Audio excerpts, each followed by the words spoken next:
नाज़रीन, दौड़ वेझो क़दीमी क़ब्रिस्तान हाजी अबुल हसन डायरी हुकूमत जी बेध्यानीअ सबब मसमार थी रहियो आहे। तफ़सील निसार लाशारी जी हिन रिपोर्ट में। दौड़ भरिसां यूसी हाजी अबुल हसन जो तारीख़ी क़ब्रिस्तान इंतज़ामिया ऐं औक़ाफ़ खाते जी बेध्यानी सबब ख़स्ता हाली जो शिकार आहे। 400 साल पुराणो क़ब्रिस्तान खे चौदीवारी न हुअण सबब क़ब्रुनि जी बेहरमती थी रही आहे। क़ब्रिस्तान जी तारीख़ ऐं बेध्यानी बाबति उतां जे ॻोठ मालिकनि पंहिंजा वीचार आवाज़ टीवी न्यूज़ सां कुझु हिन रीति वंडिया। नई महरम ते असां हर साल सभील लॻाईंदा आहियूं। हिते कुंड कुड़िच खां माण्हू थर लाड़ खां माण्हू ईंदा आहिनि, पर हिते इंतज़ामिया जी नाअहली जे करे तव्हां ट्रैफ़िक जो निज़ाम ॾिसो था, काफ़ी माण्हू हिते बेहोश थियनि पिया गर्मी जे करे, ऐं हिते ट्रैफ़िक जी सूरत हाल तमामु घणी ख़राबु आहे। ऐं हीअ क़दीमी क़ब्रिस्तान आहे, हिते का बि सहूलियत न आहे असां वटि।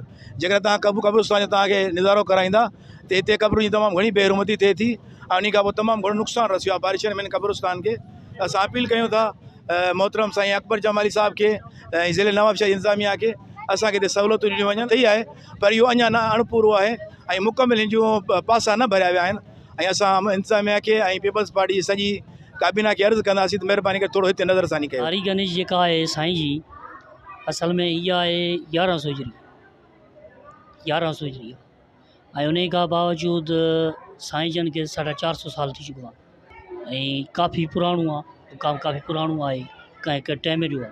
उन खां बावजूदु जेको आहे अलाह ख़ैरु कंदो, जेके बि तव्हांखे माना आया हो इंटरव्यू वठण हर ॻाल्हि करणु आया हो, अलाह ख़ैरु कंदो। जेको माना जेको मसइलो आहे तव्हां पाण आया हो, ॾिठो आहे, हर ॻाल्हि कई आहे। तव्हांखे ख़बर आहे अॼु 9 जी तारीख़ आहे ऐं ॻोठ ग़ुलाम अली लाशारी यूसी हाजी अबुल हसन ही तमामु क़दीमी दरगाह आहे, जंहिं सिंधी ॿोली जेका आहे पट्टी जेका हुई लिखी हुई। सो हिते को इंतज़ाम न आहे, तमामु घणी रश आहे, न को सरकार जे तरफ़ां, न का पुलिस आहे, न का ॻाल्हि आहे। असां हिते ॾिसो था तमामु घणी रश थी थिए, तमामु माण्हू था अचनि मज़ा पंहिंजे मिटनि माइटनि ॾे क़ब्रुनि ते। सो असां इहो ई चवंदासीं इंतज़ामिया खे हिते को एक्शन खयो वञे ऐं असांखे हिते तहफ़ुज़ फराहम कयो वञे, सहूलियतूं ॾियूं वञनि।